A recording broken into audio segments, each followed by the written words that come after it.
Kamu tina fare? Harus ke kabina biyan din. Ako siguro di mana pwede mo biyan din. Sabi namin sa kabina din.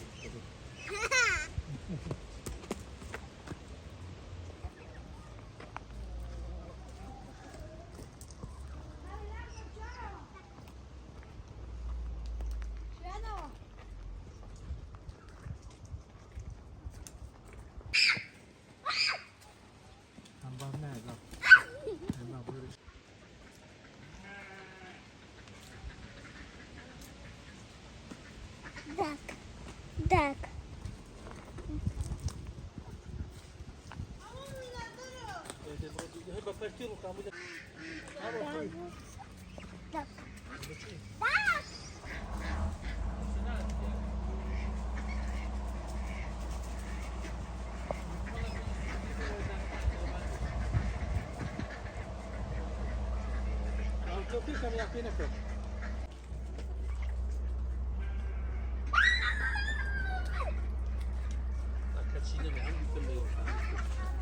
Nursi.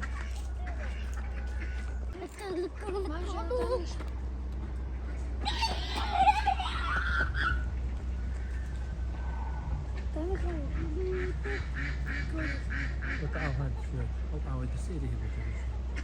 Paawan siya. Paawan sa bilang niya siya.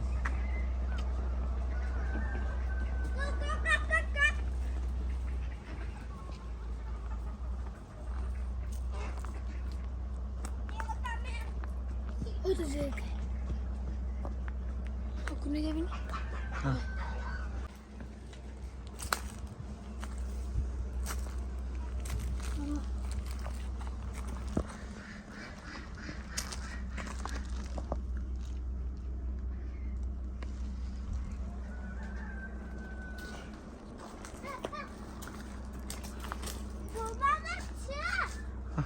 Hej, hej. Ja, Helka.